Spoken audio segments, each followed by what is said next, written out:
आप सभी के हृदय में विराजमान परमात्मा को मेरी राम राम। आज काकभूषणी जी जिस बात का उत्तर दे रहे हैं उसके साथ ही आरंभ होती है एक बहुत गहरी बात, और वह गहरी बात है शब्द की आत्मा की। हम प्रतिदिन शब्द सुनते हैं, शब्दों से ही हमारा परिचय है, किंतु वास्तव में हम शब्द का केवल बाहरी अर्थ ग्रहण करते हैं, आउटर मीनिंग, ऐसा अर्थ जो बाहर बाहर का होता है, जिससे हम बस परिचित होते हैं और जिससे अपना काम चलाते हैं। लेकिन आज आप उन्हीं शब्दों को सुनेंगे जिन शब्दों को आप प्रतिदिन सुनते हैं, लेकिन उन शब्दों का जो भिन्न अर्थ है, उन शब्दों की जो आत्मा है, आज उनकी आत्मा की भी थोड़ी बहुत सुगंध आपको अनुभव होगी, क्योंकि हनुमान जी की प्रेरणा से वो अनुभव कराई जाएगी। ऐसे अनुभव नहीं होती है। तो प्रत्येक शब्द अपने साथ जिस गहराई को, जिस रहस्य को लिए होता है, उसे उस शब्द की आत्मा कहा जाता है। और संसार में वही विवेकशील है जो शब्द की आत्मा का अर्थ ग्रहण करता है। बाकी सब तो सामान्य अर्थ ग्रहण करते हैं, और उस सामान्य में भी वह अर्थ ग्रहण करते हैं जो अर्थ उनकी अपनी बुद्धि में होता है। यह बिल्कुल आवश्यक नहीं कि जो शब्द आपने बोला सामने वाला उसका वही अर्थ ग्रहण करे, वह अपने ढंग का अपना अर्थ ग्रहण करता है। तो आज शब्द, उसकी आत्मा और उसका अर्थ ग्रहण, इसके माध्यम से काकभूषणी जी गरुड़ जी के द्वारा पूछे गए उन प्रश्नों के उत्तरों की उस श्रृंखला को आगे बढ़ा रहे हैं। कल क्या बात हुई थी? उन्होंने सज्जन का स्वभाव कहा था, क्योंकि सबसे बड़ा जो पुण्य है पूछा था पक्षीराज गरुड़ ने, क्या है? तो काकभूषणी जी ने कहा किसी संत का मिल जाना। अगर कोई संत मिल जाए तो समझो उससे बड़ा सुख कुछ नहीं है संसार में। सबसे बड़ा पुण्य वही है, सुख वही है कि किसी संत का मिल जाना। तो काकभूषणी जी की इस बात को सुनकर पक्षीराज ने पूछा कि हम पहचानेंगे कैसे संत को? तो संत के लक्षण बताए। फिर उन्होंने कहा दुष्ट को कैसे पहचानेंगे? तो दुष्ट के लक्षण बताए, और अब उन लक्षणों पर आगे चर्चा कर रहे हैं। वे क्या कह रहे हैं? खल बिन स्वार्थ पर अपकारी, कि जो दुष्ट होता है ना, वो बिना किसी स्वार्थ के संसार का अहित करता है, बिन स्वार्थ, निस्वार्थ भाव से। सज्जन व्यक्ति वह भी निस्वार्थ भाव से संसार का भला करता है, और जो दुष्ट होता है वह भी निस्वार्थ भाव से। अब दुष्ट के संबंध में ये निस्वार्थ शब्द सुनकर आप सभी की बुद्धि ठिठक गई होगी कि ये क्या बात कर रहे हैं। कि एक संत की बात तो समझ में आती है कि जो संत है वो संसार का भला कर रहा है निस्वार्थ भाव से, कोई उसका स्वार्थ नहीं। यही सुनते आए हैं हम, समझते आए हैं, देखते आए हैं। किंतु काकभूषणी जी कह रहे हैं कि जो दुष्ट जन होते हैं ना, वो भी निस्वार्थ भाव से संसार का अहित करते हैं। अर्थात निस्वार्थ भाव से माने अकारण, बिना किसी कारण के, विदाउट एनी रीजन, दूसरे का नुकसान करना, कोई कारण नहीं है। इसे साहित्य की भाषा में अकारण द्वेष कहा जाता है, अध्यात्म की भी भाषा में यही कहा जाता है, अकारण द्वेष। अर्थात आपने कभी किसी का कोई बुरा नहीं किया, लेकिन सामने वाला आपका निरंतर बुरा कर रहा है। अकारण द्वेष, बिना किसी कारण के, विदाउट एनी रीजन, वो जो बुरा करता है व्यक्ति, वो निस्वार्थ भाव से, यानी बिना किसी कारण से, उसका कोई स्वार्थ नहीं है। अब इसे एक उदाहरण के द्वारा समझिए कि दूसरे का बुरा कोई कैसे करता है बिना किसी कारण के। मैं दो उदाहरण दूंगा। एक पहला उदाहरण देता हूं कि साधना के काल में एक साधु के पास में रहा करता था, और बड़े गजब के साधु थे वे। ऐसे रहस्यमयी साधु ऐसे ऐसे प्रयोग करते थे कि बस एकदम घटना घट जाती थी। जो बात उपदेशों से नहीं समझ में आ सकती, उसे वे व्यवहारिक उदाहरणों के माध्यम से समझा देते थे तत्काल। तो एक दिन उन्होंने कहा कि वो देखो सामने वो जो एक व्यक्ति खड़ा है ना, उसके मुंह पर थप्पड़ मारो जाकर। अब अचानक ऐसा आदेश उन्होंने दे दिया कि सामने जो व्यक्ति खड़ा उसके थप्पड़ मारो। तो मैंने कहा थप्पड़ तो मार दूंगा मैं जाकर, लेकिन वो मुझसे पूछेगा कि क्यों भाई बिना किसी कारण के थप्पड़ मारा तुमने। तो मैंने कहा ये तो आप वही बात करा रहे हैं जो काकभूषण जी कह रहे हैं कि अकारण द्वेष। बोले नहीं, यहाँ कारण नहीं है। जब वो कारण पूछेगा तब तुम ये कारण बताना, ये अकारण नहीं है, ये उसकी चिकित्सा हो रही है। ये जो तुम उसको थप्पड़ भी मारोगे ना, तो ये थप्पड़ उसकी चिकित्सा के अंतर्गत मारोगे। अब चिकित्सा के अंतर्गत जो सर्जन होता है, शल्य चिकित्सक, वो चाकू लेकर आपकी खाल काटता है, अंदर का पूरा काट डालता है चाकू लेके। तो क्या कहेंगे कि क्या वह दुष्ट है? नहीं, एक चाकू हत्यारा भी चला रहा है और वही चाकू डॉक्टर भी चला रहा है, लेकिन डॉक्टर का चाकू हत्यारे के चाकू से कहीं ज़्यादा तेज है। लेकिन फिर भी हम डॉक्टर के चाकू को शुभ मानते हैं क्योंकि वह अशुभ को काटने के लिए चल रहा है। तो उन्होंने कहा ये जो थप्पड़ है ना, ये सर्जन के चाकू के समान है, तुम जाके उसे थप्पड़ मारो और जब वो कारण पूछे तब ये कारण बोलना। अब वो कर क्या रहा था ये सुन लो। वो व्यक्ति खड़ा किसी की प्रतीक्षा कर रहा था।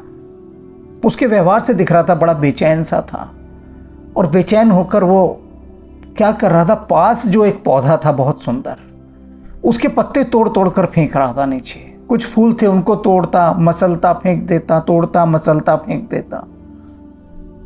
तो जाकर उसके एक थप्पड़ लगाया मैंने। और उस समय तो कुछ ऐसा था नहीं, लड़ भी सकते थे किसी से, क्योंकि वो पूरा काल जो था कॉलेज के समय का काल था जिस समय मैं गया था।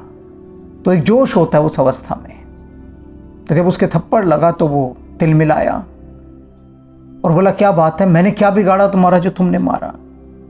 तो मैंने वही उत्तर दिया जो साधु ने बताया था। मैंने कहा तुम यहाँ खड़े हो, खड़े खड़े यहाँ तब से तुम इस पौधे के पत्ते तोड़े जा रहे हो, और नीचे देखो कितना ढेर लगा दिया तुमने, इसके फूल तोड़े, डंडियाँ तोड़ी, बस तोड़ते हो मसलते हो फेंक देते हो। इस पौधे ने तुम्हारा क्या बिगाड़ा ये बता दो मुझे, क्या बिगाड़ा इस पौधे ने? अब वो साधु भी पास आ गया, उसकी हिम्मत ना हुई कि मुझे पलट के कुछ बोलता, वो चुप रहा। तो साधु ने उससे पूछा बता किस कारण से तू इस पौधे के बार बार पत्ते और डंडियां तोड़ रहा था? कितने महीनों और सालों लगे होंगे इस डंडी को बनने में, जो तूने एक क्षण में तोड़ दी बिना किसी कारण के और बिना किसी उपयोग के, कि तेरे किसी काम भी नहीं आई। और देखा होगा आपने सहज रूप से जब अनेक व्यक्ति चुपचाप खड़े होते हैं ऐसे किसी पौधे के किनारे, तो बजाय कि वे पौधे को निहारें, उसे पुचकारें, उस पर अपना स्नेह बरसाएं, वे उसके पत्ते तोड़ने लग जाते हैं, तोड़ तोड़ कर फेंकते हैं बिना किसी कारण के। ये दुष्ट का स्वभाव है कि अकारण किसी का अहित करना, अकारण बिना किसी कारण के, कोई कारण नहीं। अब एक दूसरा उदाहरण और दूं। दूसरा उदाहरण क्या है कि एक व्यक्ति को मैंने देखा, उसने चुपचाप पत्थर उठाया है और थोड़ी दूर पर, कोई होगा 30-35 फुट की दूर पर, एक कुत्ता सो रहा था और उस कुत्ते पर खींच के फेंक के मारा पत्थर, और वो पत्थर बड़ी जोर से लगा कुत्ते के जाके, और लगते ही कुत्ता बड़ा चीखता हुआ वहां से भागा उठकर और दूर तक चीखता हुआ गया। तो जितनी दूर तक वह कुत्ता चीखता हुआ गया उतनी देर तक वो पत्थर मारने वाला बड़ा प्रसन्न होकर ताली बजाकर हंसता रहा कि मैंने क्या निशाना लगाया, क्या निशाना लगाया, मज़ा आ गया। और कुत्ते के जितनी ज़ोर से पत्थर लगा होगा, वो उसकी जो चीख थी वो बता रहे थे, जिस तरह से वो चीत्कार रहा था। मन में तो मेरे बहुत आया कि मैं उसको जम के पीटूं, मन में तो बहुत आया, लेकिन फिर मैंने सोचा मैं ऐसे किस किस को पीटता फिरूंगा, ये मेरा काम तो है नहीं ना ये पीटना, ये तो किसी और का काम है। अब राम जी उसे पीटेंगे, मैं जो पीटूंगा वो बहुत कम होगा, और हनुमान जी जो पीटेंगे उसे, वो जरा ढंग से पीटेंगे। तो वो हनुमान जी पर छोड़ दिया, क्योंकि हनुमान जी के पास वो कला है। आरती कीजिए हनुमान लला की, दुष्ट दलन रघुनाथ कला की। रघुनाथ जी से हनुमान जी ने कला सीखी है। किसी ने पूछा हनुमान जी से कि हनुमान जी ये राक्षसों को इतना मारने की आपको कला कहाँ से आई? क्योंकि हनुमान जी तो बहुत सीधे साधे थे, वो तो शास्त्रों में ही घुसे रहते थे, शस्त्रों का कोई ज्ञान नहीं था, बहुत सीधे सरल ब्रह्मचारी, बहुत विनम्र स्वभाव के। तो भक्तों ने पूछा कि कैसे आप इतनी एक कला आ गई आपके पास, राक्षसों को मारने के, दुष्टों को तो आप बर्दाश्त नहीं करते हैं। तो हनुमान जी ने कहा, ये रघुनाथ जी से सीखी है। आरती कीजिए हनुमान लला की, दुष्ट दलन रघुनाथ कला की, रघुनाथ जी से सीखी है ये कला। उस कुत्ते के पत्थर जो लगा, दर्द हुआ।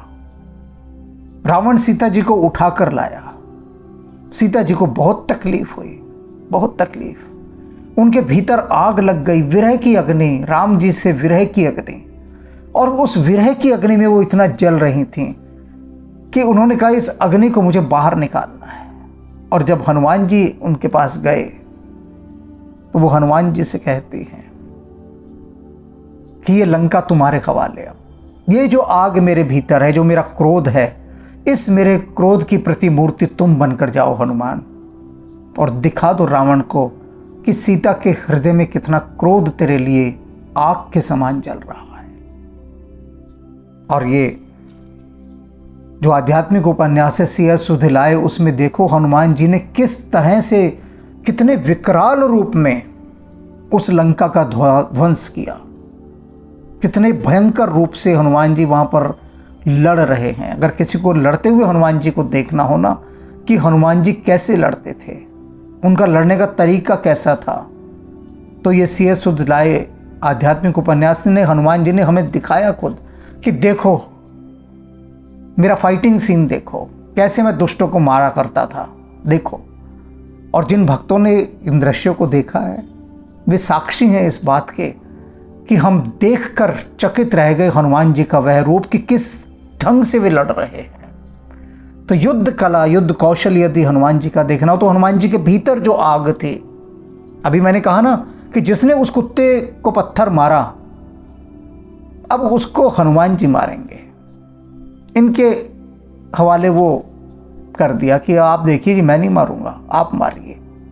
तो वही लंका में हुआ कि हनुमान जी ने वो जो सीता जी के भीतर की आग थी वो वहां पर लगा दी सारी।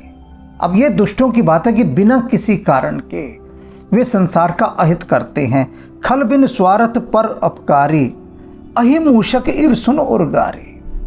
कहते हैं, सुनो पक्षीराज गरुण उर्गारे, सांपों के शत्रु सुनो, ये दुष्ट लोग कैसे होते हैं, इनका स्वभाव कैसा होता है, सांप के समान और चूहे के समान। सांप का स्वभाव क्या है, एक व्यक्ति पेड़ के नीचे सोया हुआ है, चुपचाप आराम कर रहा है, सांप उसके पास कहीं से निकल रहा है और व्यक्ति करवट लेता है तो सांप उसे डस लेता है। अब पूछो भाई, इसने तुझे तो कुछ नहीं कहा ना। अगर गाय वहां से निकलती और व्यक्ति करवट लेता, बैठ भी जाता, तो भी गाय उसे कुछ नहीं कहती, कुछ भी ना कहती। लेकिन सांप तत्काल डस लेगा और मार देगा सामने वाले को।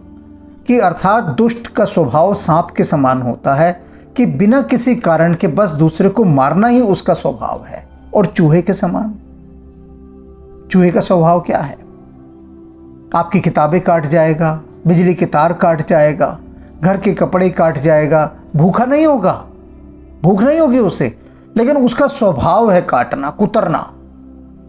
यानी उसके दांतों में कुछ ऐसी कुलबुलाहट होती है जैसे तंबाकू खाने वालों के अंदर होती है। उनको चबाने के लिए चाहिए कुछ ना कुछ, मुंह चबता रहना चाहिए उनका, पशुओं के समान वे जुगाली करते रहें बस।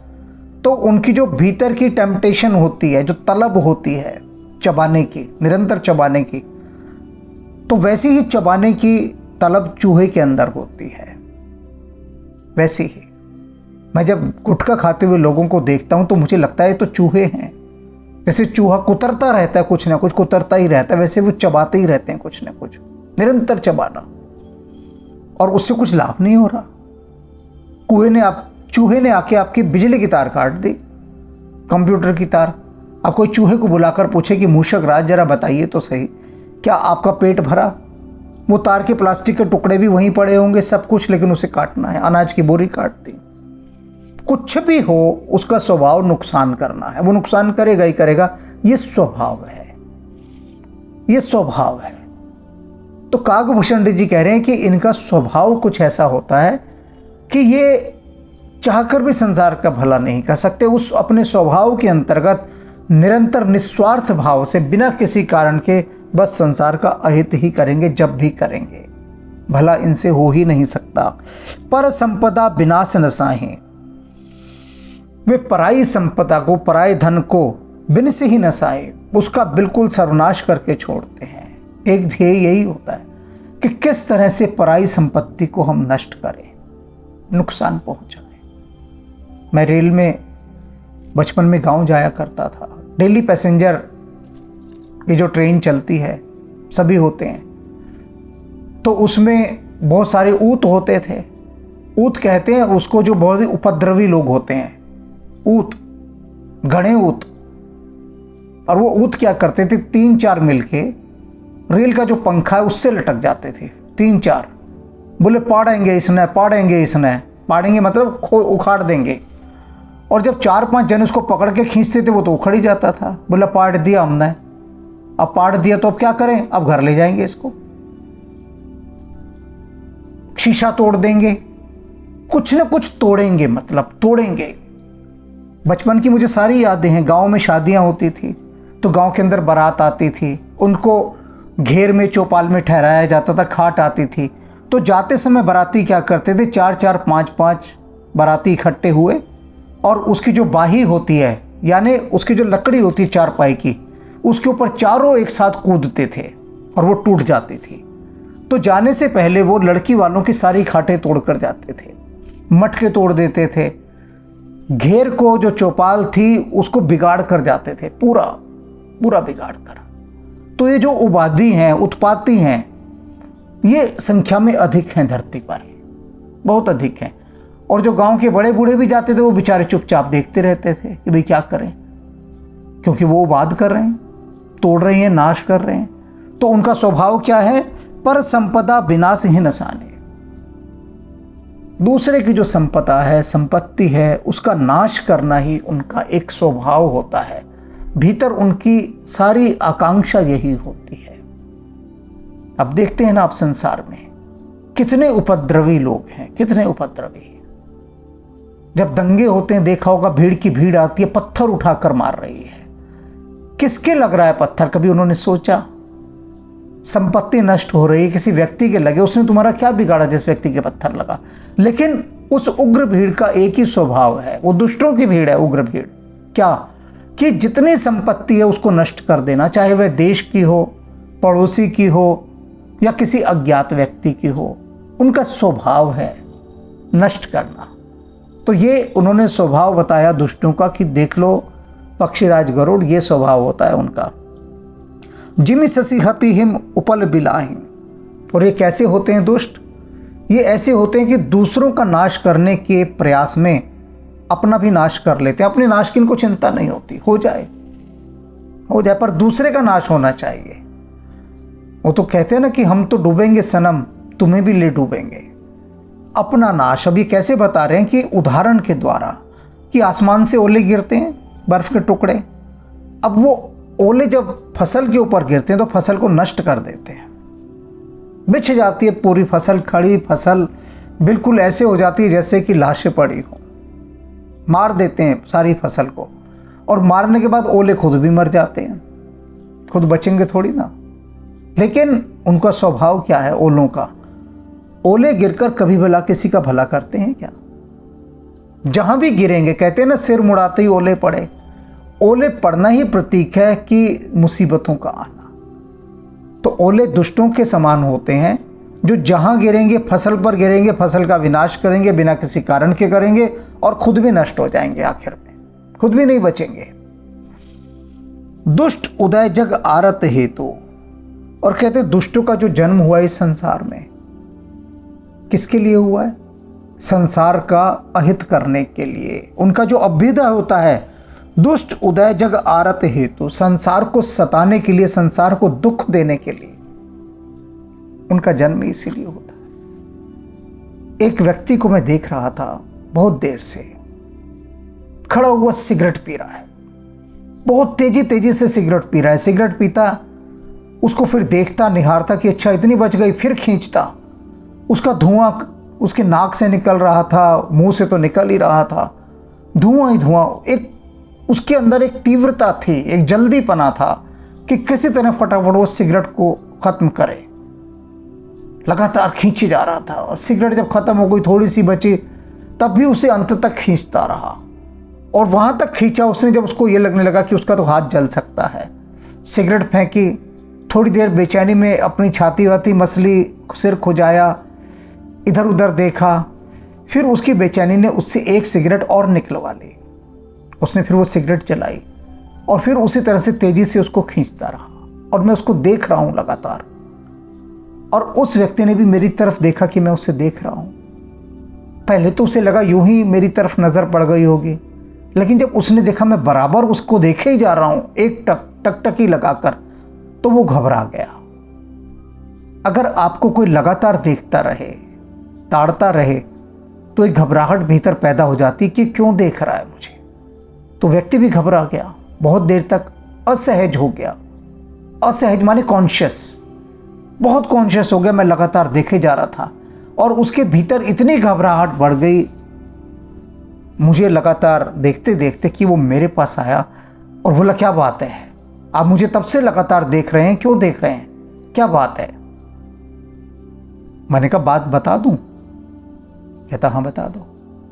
वही तो पूछने आया हूं मैं कि जब से मैं देख रहा हूं लगातार मुझे देखे जा रहे हो। मैंने कहा मैं ये देख रहा हूं कि ब्रह्मा जी ने इस संसार में बहुत सारे अच्छे लोग बनाए, सफाई करने वाले लोग।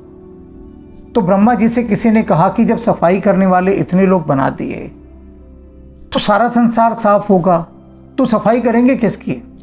तो संसार को गंदा करने वाले लोग भी तो बनाओ। तो ब्रह्मा जी ने कहा अरे हाँ, ये तो मैं भूल ही गया, सारे ही अच्छे लोग हो जाएंगे, सब धरती को सुंदर करने में लगेंगे, तो एक समय के बाद काम ही नहीं बचेगा, पता लगेगा सब कुछ हो गया। तो ऐसे लोग भी तो चाहिए जो धरती को गंदा कर सकें, दूषित कर सकें, धरती का अहित कर सकें। तो मैंने कहा मैंने तुम्हें देखा ना, तो तुम्हें देखकर उन लोगों की याद आ गई कि जिनको ब्रह्मा जी ने इसलिए बनाया कि वो संसार का अहित कर सकें, उसका बुरा कर सकें, उसका नाश कर सकें, उसे गंदा कर सकें। वो तो भड़क गया व्यक्ति।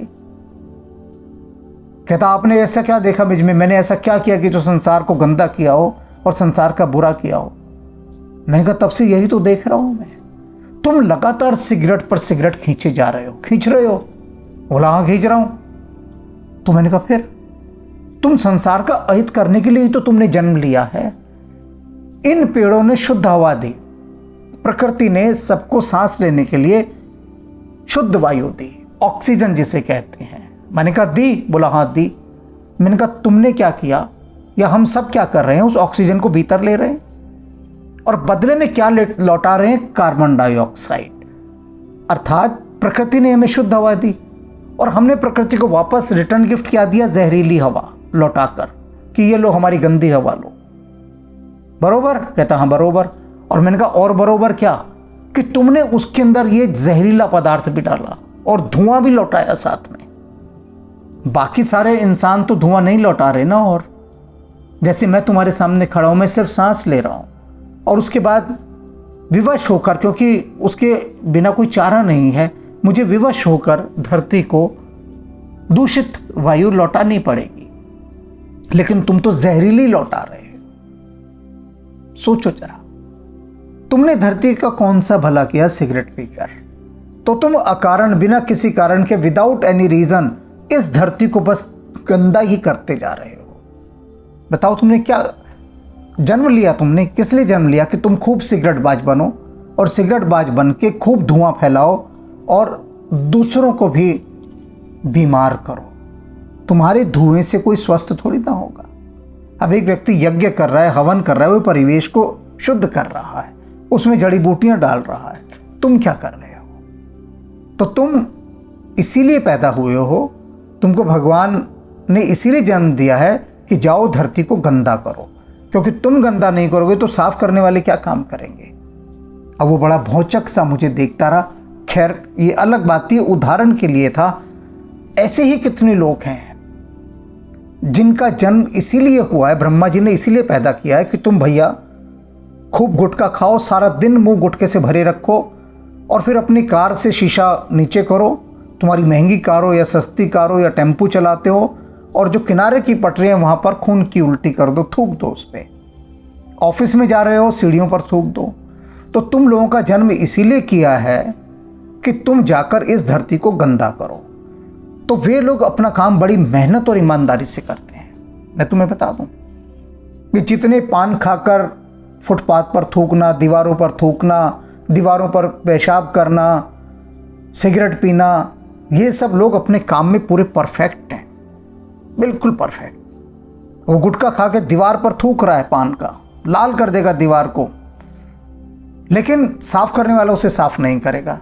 तो जो साफ करने वाले लोग हैं वो काम अपना ईमानदारी से नहीं कर रहे हैं, लेकिन गंदा करने वाले बिल्कुल पूरी ईमानदारी से, किसी प्रकार की कोई कमी नहीं रहने देना चाहते। वो गंदा करने में दिल लगाकर गंदा करते हैं, जान लगाकर गंदा करते हैं। और सफाई करने वाले वो कहते हैं भाड़ में जाए, हमें क्या लेना, हमारा घर थोड़ी ना है, देश की परवाह हम करते नहीं हैं। तो इसलिए आप देख लीजिए, जगह जगह अपने आसपास सब जगह देश की दीवारें गंदी पड़ी हैं। तो ये ऐसे दुष्ट लोगों के कारण, जिनको यहाँ काकभूषणी जी कह रहे हैं कि जिनका जन्म ही इसीलिए होता है कि वे संसार का अहित करें जाकर। दुष्ट उदय जग आरत हेतु जथा प्रसिद्ध अधम ग्रह केतु।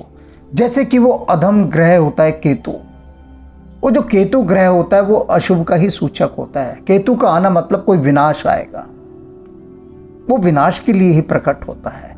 तो ये जो कुग्रह के समान, केतु ग्रह के समान ऐसे अनेक दुष्ट लोग होते हैं जो सिर्फ धरती का अमंगल और अहित करने के लिए ही सक्रिय रहते हैं। ये पक्षीराज गरुड़, इनकी पहचान समझ लीजिए। संत उदय संतत सुखकारी, और जो संतों का उदय होता है, ब्रह्मा जी ने फिर संतों की भी रचना की, और उनका सतत सुखकारी, सभी का निरंतर परमार्थ करना, सुखी करना संसार को, उनका एक ही काम होता है, एक ही काम। संत अपना कितना भी अहित कर लेंगे, कितना भी, लेकिन संसार का वो हित ही साधेंगे। किसी संत को जाकर आप चोट पहुंचा आइए, लेकिन संत फिर भी आपको शुभकामनाएं ही देगा, आपका भला ही करेगा, आपको कभी बद्दुआ नहीं देगा, कभी आपके अहित की बात नहीं सोचेगा।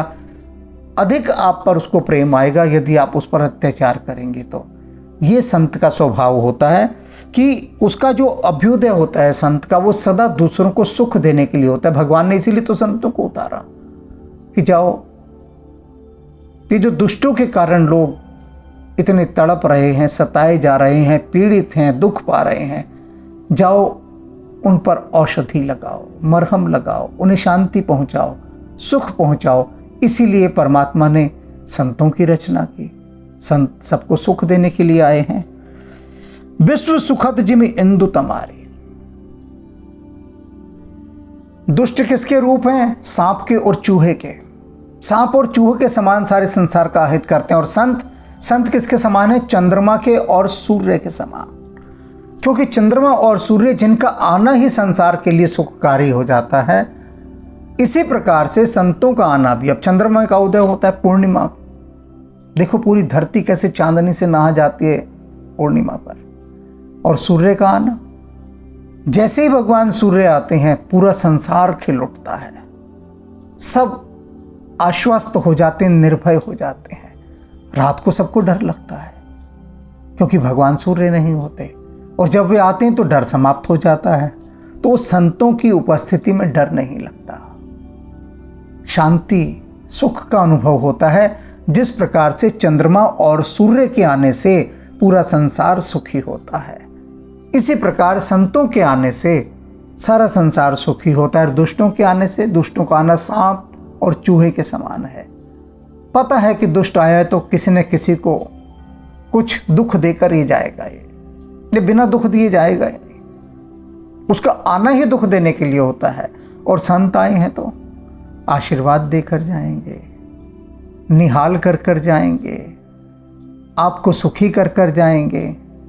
तो ये पहचान बहुत गहरी पहचान काकभूषणी जी ने पक्षीराज गरुड़ को बताई, वास्तव में बताई तो हमको जा रही है, हम सबको। किस लिए बताई जा रही है? कि हम अपने उस मोड को चेंज कर सकते हैं, बदल सकते हैं। हमें अभी खुद के ही लक्षण नहीं मालूम। अब जैसे वो व्यक्ति जो खड़ा पत्तियां तोड़ रहा था, आपने ढेर देखे होंगे, और आपने क्या खुद भी आपने तोड़े होंगे बहुत बार ऐसे कि खड़े और पत्ते तोड़ रहे, उनको समझ ही नहीं। अब ये काकभूषणी जी का ये प्रवचन सुनने के बाद व्यक्ति थोड़ा अवेयर हो सकता है, सजग हो सकता है, जागरूक हो सकता है कि अरे भाई कहीं हम ऐसा तो नहीं कर रहे कि हमारे माध्यम से वो काम हो रहे हैं जो दुष्टों के माध्यम से होते हैं, कि हम बिना किसी कारण के संसार का अहित कर रहे हों तो हम इसे बदलते हैं। बीमारी पता लगे कि हम सारा दिन सिगरेट पी पी के संसार को धुएं से जहरीला कर रहे हैं, ये गुटखे वगैरह खाकर थूक थूक कर देश को भी गंदा कर रहे हैं, अपने को भी गंदा कर रहे हैं, रोग भी पाल रहे हैं। तो थोड़ा होश आए, थोड़ी समझ आए। ये सिर्फ पर उपकार के लिए जो काकभूषणी जी ने इतना बताया, वरना कहां समझ आती है, कहने से नहीं समझ में आती।